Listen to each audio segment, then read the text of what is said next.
Every year I make my kids' birthday cakes and I love it, and they are made with love, but smooth and professional looking. Like, I just haven't been able to master it, and I've tried lots of different frostings, lots of different techniques, and I just am still an amateur. My daughter requested a cat cake this year, so I'm going to see if Frostform can give me that smooth, polished base that I have yet to achieve, or if it's just going to go to die with the rest of my random baking supplies. I am judging this using my usual slide card with some adjustments for baking things since I usually do craft stuff. So these are the categories that I'm going to do this go around: cost and finished result, time to complete, difficulty, mess and storage, beginner friendliness, gift and party value. Here is the basic beginner kit. I have not used Frostform before, and again, you can see that I got it used. So I'm gonna, step one, make sure that I have all the pieces and show you what's in here. It looks like it's still mostly in its original wrapper, so it feels pretty promising to me. Now that I've opened this and know that it does in fact have all the pieces for the kit. So I am apparently making an 8-inch cake. We have, this is our crumb cutter. This will go around the cake. So after I make my cake, we'll have this much space for frosting, and then this kind of goes around that and you fill it in with frosting so that you get a perfect frosting. The true question, I think, is this going to make making a cake easier, or is it just going to change the process, add different steps that aren't necessarily making it easier, better, or smoother, just different? Let's find out. Okay, so I've hit my first snag, and that is figuring out if I actually already have an 8-inch cake pan, because it's not come included in the kit, which makes sense. I might do a 10-inch cake and see if I can cut it down enough to fit so I don't have to buy more stuff. I'm gonna give that a go.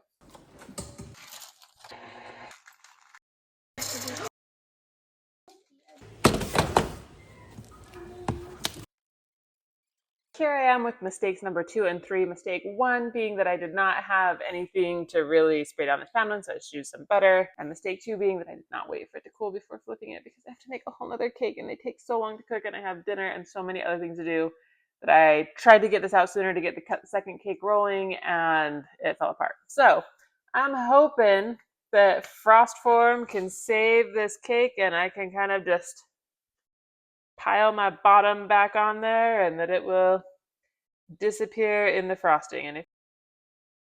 And cake number 2. We're not doing all of that in there. Bad. Oh.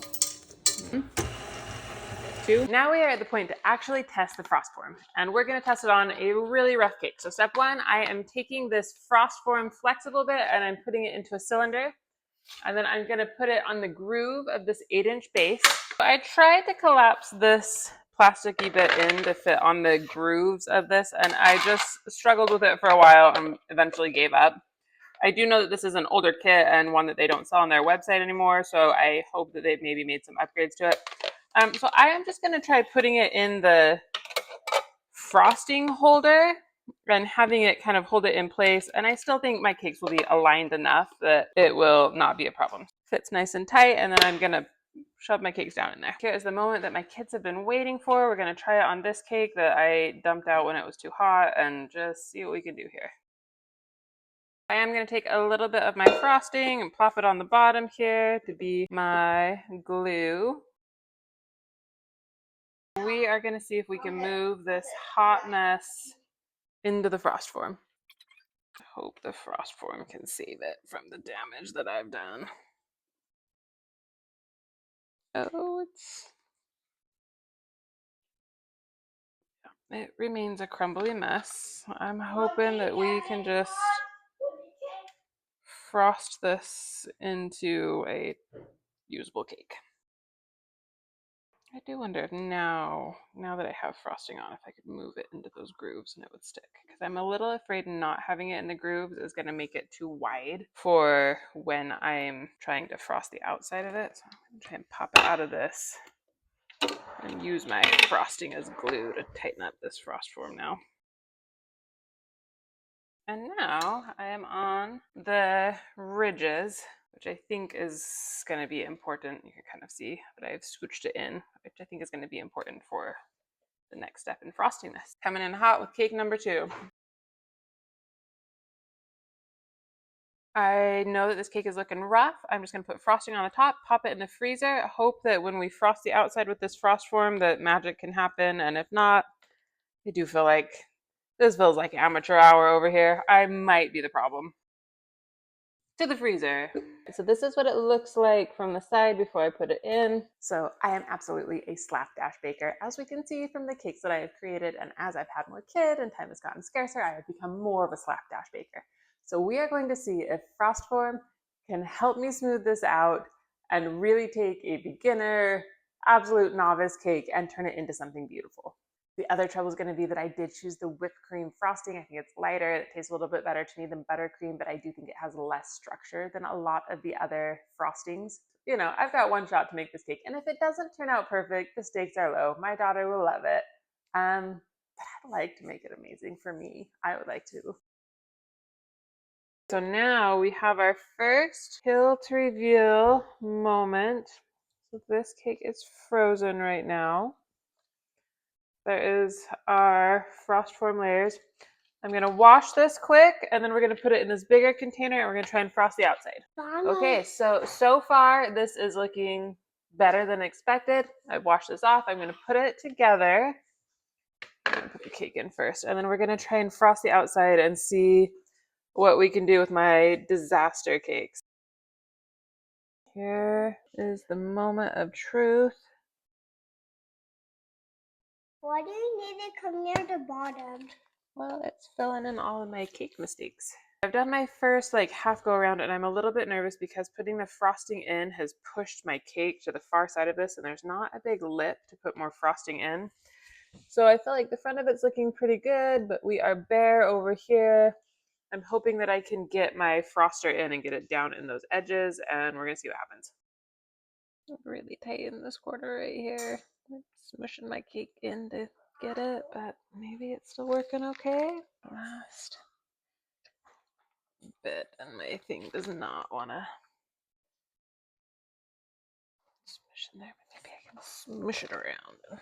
I've used up pretty much all of my cream, but I do think I was able to get to the bottom in most of this. I'm hoping the rest I can smooth out after. But this is the top of it, and this is how much frosting I have left. And I don't know if I'm going to be able to cover it.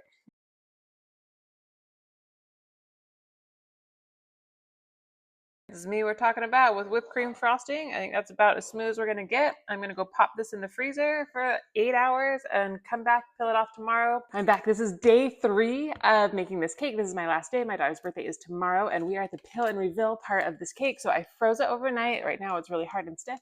We're gonna pop it out and we are gonna see if this frost form filled in all those giant gaps I have with these very crumbly cakes. Let's see what's going on here. Step 1, very easy.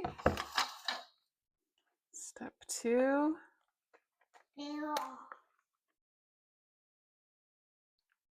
Can I see? It's slicking. Let's see. This is the tricky part because this part I thought. I need to wiggle out a little. Oh, I didn't put my cat on it. Not yet. Oh, dang it. No, you can't. Okay, so that part did pop under and create a gap. This wasn't, I maybe needed to tape it on the bottom. I think we can fix this though. Here is the unwrapped cake. My biggest problem is this, where my frost form was folded a little bit and frosting went through it one side, and obviously I didn't get the cake all the way. I have been reading online and they said that if I run this with some hot water that I can maybe smooth these sides in. We're gonna see if we can fix it. If not, I still feel think of my crumbly cake to this. It's a pretty awesome transition. So I'm gonna try and patch this in and then add my decorations to the top. Mom, after this day is my birthday. It is. Okay, so after smoothing it out, this is where we're at. These pieces I made with marshmallow fondant and chocolate. I'm just gonna try and place them on my cake to finish this.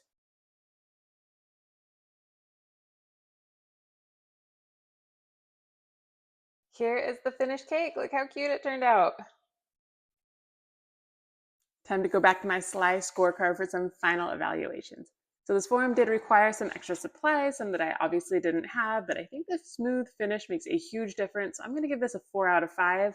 I think it turned out awesome. This is not the icing I normally would use or the frosting, but I do feel like it made it just a much more polished and finished cake. I will say this did not magically make decorating a cake fast. You do still have to decorate it. It did make smoothing it out and putting it together, and it did save my cake from that crumbly disaster that it was. I could not have frosted that without this form.